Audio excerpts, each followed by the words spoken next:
I want you to think about something as I share a little personal testimony with you. Normally, I travel. I've had the opportunity to speak to this incredible organization.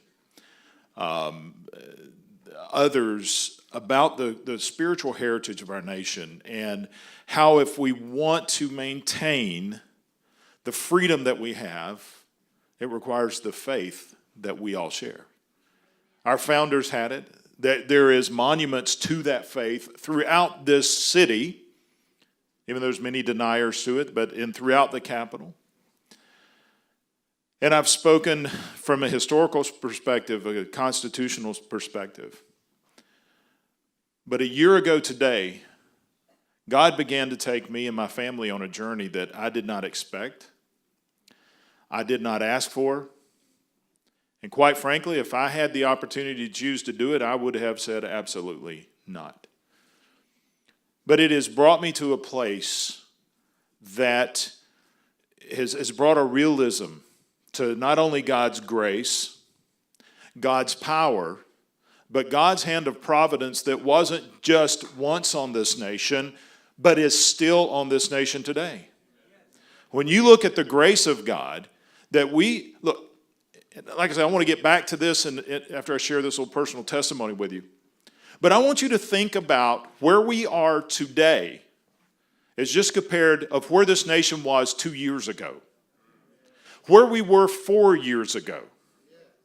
I've been speaking to this group, the Faith and Freedom Coalition, the Values Voters Summit, others, and for so long we met together under frustration. Because we saw this country that we love so much, and we saw the anchor of freedom to the entire world taking a wrong course, and we felt frustrated that we could not do anything about it. But the reality was God started to work in our hearts that you have made a tremendous difference in this nation, and because of where we are today and the direction that we're going today is directly because of you, not because of this city. It's because of you. And it's something that my dad, a World War II veteran, taught me. That was your cue to go, wow, your dad, you're not that old. But I was a latecomer. My brother was in Vietnam basically when I was born. But my dad had a philosophy that he imparted to me. And it's been my philosophy of life, especially in government. He said, son, if there is something in life you don't like, you've got two choices. One, you can do something to change the situation, or you can just accept the status quo and go on with your life, but never only complain. You see, for a long time, we complained. But God started a movement a few years ago, which was, you know what, it's time to do something about it. And I think most of the faith community, the Christian communities especially, didn't realize that as we began to bond together and we began to pray, that mountains were being moved. Mountains are still being moved, and because God works in mysterious ways, and a lot of times you don't see that hand working. How many of you know that we have a church service every Wednesday night right over here in the Capitol building? We have dozens of Bible studies that happen throughout the week. We have ministers that do nothing but walk the halls of the office buildings and drop in and pray with members. David Barton, many of you are probably familiar with David. He's a good friend of mine. He was in my office about 2 or 3 weeks ago. We were doing some planning. And he said, Barry, do you know that there are more evangelical members of Christians in Congress today than any time I ever remember? And I don't want to tell you what's wrong with America. If you want to know what's wrong with America, just go home and turn on CNN. But if you want to know what's right with America, step back and look at where we are today as compared to where we were just 2 years ago. And it will blow your mind. 1 year ago tomorrow, actually 1 year ago today, God took me on an unexpected journey. A journey that I didn't want, I didn't expect, but a journey that put me face to face with evil, with fear, with uncertainty, and unbelievable trauma. Not only myself, but my family. It was today, 1 year ago, that I was on Air Force Two with Vice President Mike Pence. We flew to Atlanta, Georgia. We did an event at the Dobbins Air Reserve Base in our district and did a couple of campaign stops along the way. And I flew back to Washington, D.C. Now, some of my colleagues from Georgia flew down to Atlanta on Air Force Two, but they stayed there. But because I was speaking at the Road to Majority Conference the next day, I flew back on Air Force Two with the Vice President. As we were moving from venue to venue in Atlanta, the Secret Service knew I was going to fly back with him, so one of the agents came to me and says, okay, we're going to be going from this point to this point, so what you have to do is where the Vice President moves, you move. You stay on his heels. When he stops, you stop. When you go into a room, you go into the room. He said, you have to stay in the bubble. Stay in the bubble, the protective bubble that is put around the Vice President. So we flew back to Washington. My wife had stayed here. And I was sharing with her that night the story of the bubble. But something was interesting. It's just something that stuck with me. I didn't know how providential that was going to be. The next day I spoke at this conference. And 4 days after that, I was on a baseball field. I know you heard from my good friend Steve Scalise today. I was standing near home plate, wearing a bright yellow jersey. Of all things, I think God sometimes, I had not wore that jersey the entire year. It was a jersey from a college, Kennesaw State University, back at home. And they had made a jersey. I wore it in the first game. I looked like a big bumblebee out there. And I was about 40 pounds heavier then, so I'm just 6'3", pretty good-sized guy, big target to start with, wearing a bright yellow jersey. It's not the best thing you go into combat with. I don't know why I wore it that day. I do now, as I just found out a week ago. I heard a gunshot as I'm standing near home plate getting ready to bat. Now, where I live in Georgia, that's not unusual. And I have this little game I play in my mind. What round was that? And I start going through, well, it wasn't a handgun. It was too loud, but it wasn't a big hunting rifle like a 30-06 or a 270. And it was louder than an AR. And about that time, I thought, why am I hearing a gunshot here in Alexandria, Virginia? The gunshot came down by third base side, so I turned to look at Steve's security detail, which, let me tell you, there were 20-plus miracles that happened on the field that day. I could share with you. God's hand was there. But if Steve's security detail hadn't been there, I wouldn't be here speaking. Well, I can't say that. God intended for me to be here today, so I would have been here because God had Steve at practice that day, our last practice before the game. So I thought, let me look at them and see what they're doing. If they're concerned, then I'll be concerned. So I looked, they were getting out of their vehicle, their hands already on their hips, and they're looking in the direction of the gunfire when Trent Kelly from Mississippi, who was a colonel in the Army Reserves then, he's now a brigadier general, he was looking at the shooter eye to eye, face to face, about 20 feet away. That first shot had been aimed at Trent Kelly and missed him because the bullet hit a link in the chain link fence and deflected. Trent Kelly said, he's got a gun, run. I began running up the first baseline. As I was seeing many of my teammates dive into the dugout, I remembered my training from the military. Bad idea. The guy gets on the field. It's a massacre. I want a way of escaping. So I ran. It was further to get off the field. So I ran further off the field. 2 bullets hit on the left side of me. 2 bullets hit on my right. As I ran out the gate, I heard a bullet actually hit the fence. And I realized this guy is shooting at me. He's already shot at me 5 times. I ran out the gate, and there's a little wooden shed.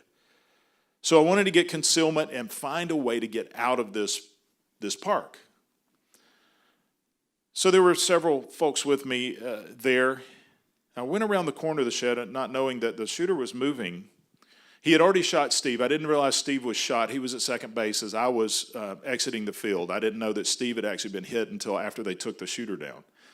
But as I rounded the corner of the shed to get an eye on the shooter, God had another gentleman by the name of Brian Kelly, another staff member, a solid believer. He teamed us together. And as I rounded the corner, I saw one of our staff members, Micah, stumble over to the Capitol Police SUV, which was about 20 feet in front of us. He turned, and I could see the hole in his chest. I could see his shirt and pants covered in blood, and he turned and he laid down. I immediately screamed, "We have a man down, man down." I realized there's nobody that can help him, and so I started running up to go to Matt Micah. The shooter had moved down behind home plate and was now about 20 yards in front of me. Brian saw him and he hollered, "Get down, get down." But I saw Matt, and I have to get to Matt. I started to go down, and that's when I heard the whisp go right by my head. Bullet hit the shed about, according to Brian, I took my wife back over there, it was about 8 inches from the side of my head. So I dropped down about 10 feet away from Matt Micah, and I saw him bleeding to death. I've had enough training to know what a sucking chest wound is. He had lost so much blood, there's no way Matt Micah can survive this. I was not in the room when my mom passed away. I wanted to be there with her. And I decided at that point I will not let Matt depart this life alone. So Brian and I stayed there through the entire 8-minute gunfight. Over 20 rounds were shot at us because of a bright yellow jersey that the shooter knew we were there. I was so frustrated because I couldn't get to Matt. Every time we tried to move to Matt, he would turn and he even started shooting under the SUV. That's when he hit one of the Capitol Police officers in the ankle and took her out. At one time, David Bailey, who was just a superhero in this, one of the Capitol Police officers, pulled out his phone because we were trying to get the good guys with guns there. And he's holding him off, firing as best as he can, and I know he's running out of ammunition. He pulls his phone out to try to dial 911. And a bullet that was destined for his hip hit the cell phone and deflected from his body. I could go in a lot more details, but for 8 minutes, I saw evil. There was a bubble around us on that field. It was a protected bubble, but it wasn't Secret Service. It was God. My wife revealed this to me a few weeks later, that we have a bubble around us. As I was there, I never got scared. There was a peace about me. I was frustrated. But the entire time, as I knew I had to get to Matt, I knew Matt was alive because every now and then he'd take his hands and he'd put them over his head. Amazing to me. He's not bleeding anymore, which tells me he doesn't have much blood left. So I'm talking to Matt. I'm telling him it's going to be okay. And at one point, Matt turns like he's trying to get up. And I said, Matt, stay down. He had gotten shot again in the left arm as he laid there with that gunman trying to get to me and Brian. He was just shooting those in baseball uniform because he knew we were the Republican team and he was there to kill us. As soon as they took the shooter down, I ran up to Matt. I knelt down, and the first thought, because I had gone through everything, what do I need to do? I can't do compression. He may have a cracked rib that I puncture a lung. I can't drag him because the bullet may have hit a vertebrae. Well, there's one thing I could do. I could pray. And I knelt down, and I still have the pants hanging in my closet that are soaked from Matt's blood that totally soaked the ground in front of me. And I put my hand on his head, and I prayed that God would be with him and heal him. I'm like, why am I praying for God? I'm surprised he's still alive today, at this moment. Then I thought, there's got to be a medical kit in the back of this SUV. I run to the back of the SUV. I find a medical kit. I come back, and I'm thinking, okay, quick clot. Maybe I could use some quick clot. But by the time I got there, EMTs were already there. Because a lady heard the gunshots, drove to a fire station a mile away, and the EMTs were the first ones on the scene, even before the police officers. At that point, I knew let them were mad, and I had learned that Steve was out in the field, and I took a med kit to those that were helping Steve. Yesterday at baseball practice, Matt Micah threw pitches to me to hit.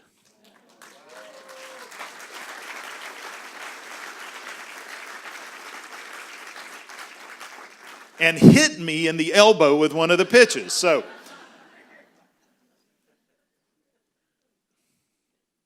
September 11th, my wife and I were driving back from Washington, D.C. Now, I have gone through the most traumatic thing in my life, dealing with post-traumatic stress, as you would expect, flashbacks continually. I mean, but every time I saw God's hand. We had actually rented a car here in D.C. We drove home, and we were driving back. It was just after midnight. We were about 10 miles west of Knoxville on I-40. About ready to stop. It was actually now September the 12th by 30 minutes when all of a sudden this Nissan Rogue we were in launched forward, went sideways, and went airborne. Someone had hit the back of us running 90 miles an hour at dark. That car went airborne, impacted the ground, and flipped 3.5 times. We should have not walked away from a wreck that bad. In fact, most of the ones that came on the scene weren't in a hurry because they knew no one could survive that accident. When they finally helped pull my wife and I out of the car, we were walking. She had fractured her sternum. I was beaten up and banged up pretty bad, but even had a cut on my head, but not one drop of blood. The most horrific thing I've ever been through. As we were turning sideways, I didn't even recall doing this, but my wife said, the first thing I heard was you saying, Jesus help us, Jesus help us. She said, I thought that was a pretty good idea. And started praying. She also thought of our 2 granddaughters and our 3 children, and her next thought was, I'm about to know what it's like to die. But there was a bubble there that protected us. Now, I've gone through 2 events that most people would never go through their entire life. I've been shot at. I'm a veteran. I got my combat experience afterwards, okay? And now I've been through an auto wreck that should have killed both of us. And now my wife is joining me in having post-traumatic stress to the extent of not even being able to watch a movie at sometimes, just the sound of a car crash. She looked at me, and we're sitting on the side of the interstate waiting on the ambulance. And she says, this was for a purpose. I said, I know. But I also learned you don't try to figure it out because God will reveal the purpose to you. But I'm questioning my strength at this point. How much, this has been tough. We've been through it. Thank you, Lord, for delivering us and being through it, but I've had enough. We're cooped up at home for 2 weeks. They let us out of the hospital as long as we went and saw our doctors back home. We're cooped up. She's having to sleep in a recliner because of the fractured sternum. And we're getting cabin fever, so we decided to go for a drive in the North Georgia mountains. As we're driving along, she hears something hit the car, and she said, sounds like somebody's knocking in the truck. I said, I think it was just a rock. I'm the guy that if something goes bump in the night, it's the wind, right? It'll be anything as long as I don't have to get out of bed. That's the way I was.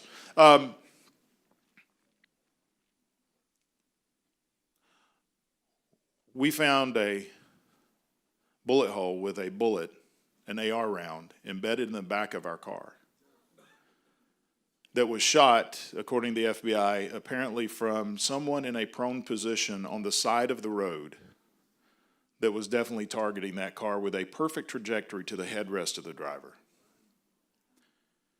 Now I'm facing uncertainty.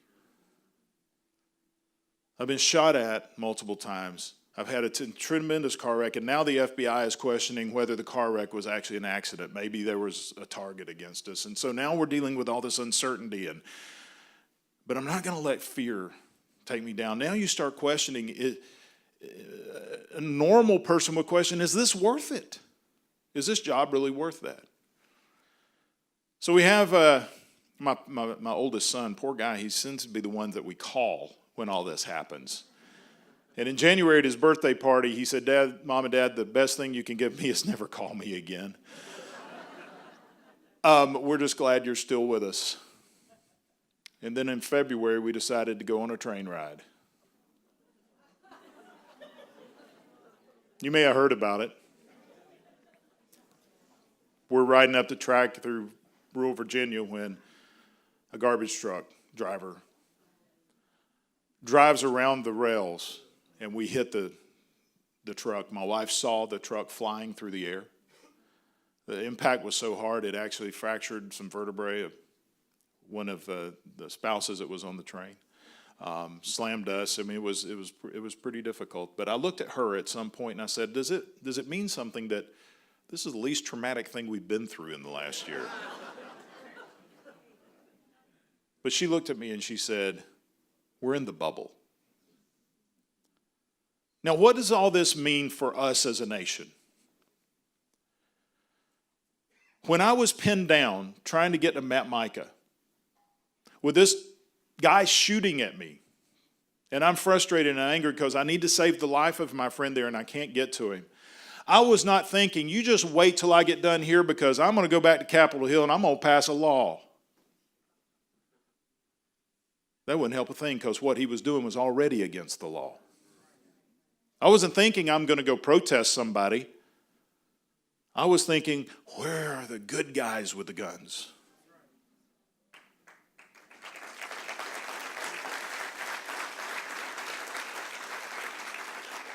When they're pulling my wife and I out of the car, laying on its side, on the side of the interstate in the middle of the night, I wasn't thinking, boy, I can't wait to go pass a law. Because you know what? Driving 90 miles an hour in a 60 mile per hour zone is already illegal, and so is reckless driving. When we found the bullet lodged in the back of our car after we heard it, and the police, the FBI has their dial and showing me that trajectory to the headrest of the driver's side of where I was, I didn't think, you just wait till I pass a law, I'm going to end this because it's already against the law to try to assassinate someone. And you know what? When you come up to a railroad crossing, it's against the law for you to drive around those guards. What am I getting at? That beautiful building over there is not the salvation for this country. There is nothing that we can do in Congress to eliminate evil. We can't. Because the evil acts that we're experiencing today are already against the law. If passing a law could end evil, we would be living in paradise today when you look at the number of laws that we have. All that government can do is constrain the effects of evil. The only way you can end evil is changing the hearts and the minds of the people who are committing the acts through the love of Jesus Christ. That was the idea of our founding fathers. Jesus is the only one who can actually end evil. The crisis we're facing in America today is not a legal crisis. It's not a crisis of this town. We've got our problems, definitely. But the problem in America today is a cultural crisis. And the answer to that cultural crisis is not this side of the stage, but it's on this side of the stage. And you have been actively working in that arena. When you compare where we are today from 2 years ago, you would be amazed. 2 years ago, we were frustrated. We were told our economy would never be greater than 1 to 2% in growth. And you know where we are today? We're well above 3 and knocking at the door of 4%. We're at historic highs of unemployment, or lows of unemployment, historic highs of consumer confidence. People are actually excited. And you know what? North and South Korea are about to meet with us and denuclearize. For those of us who grew up in the Cold War, we never thought this was possible. 4 years ago, we were dependent on nations providing us oil, nations that hated us and actually funded terrorists who tried to kill us. And you know where we are today? We are the largest producer of oil in the world and one of the largest exporters of oil in the world because we passed a law to get government out of the way and let companies export. Now we control worldwide oil prices.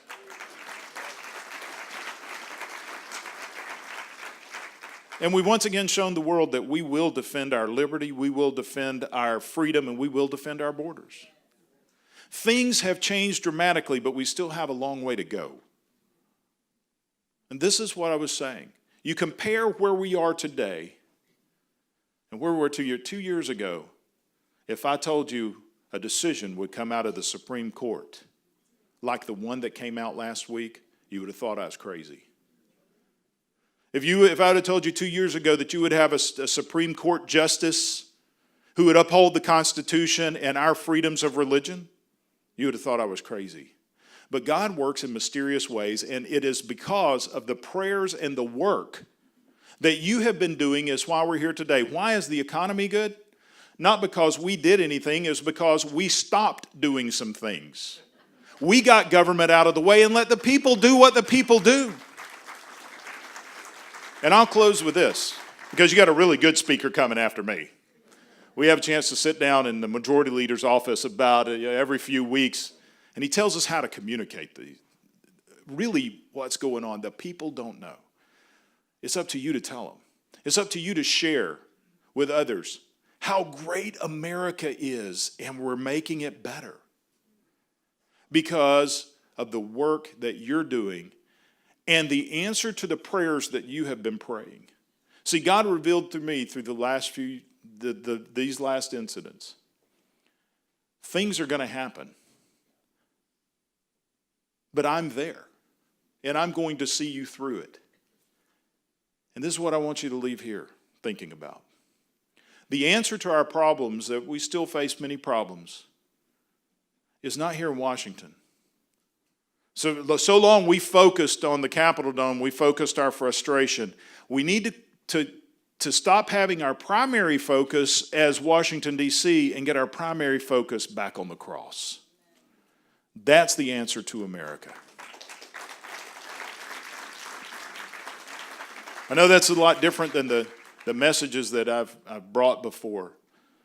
But I think God's taking us in a place that's exciting, it's new, and we have an opportunity to make history, the things our grandchildren will talk about. God bless you. God bless America. Thank you.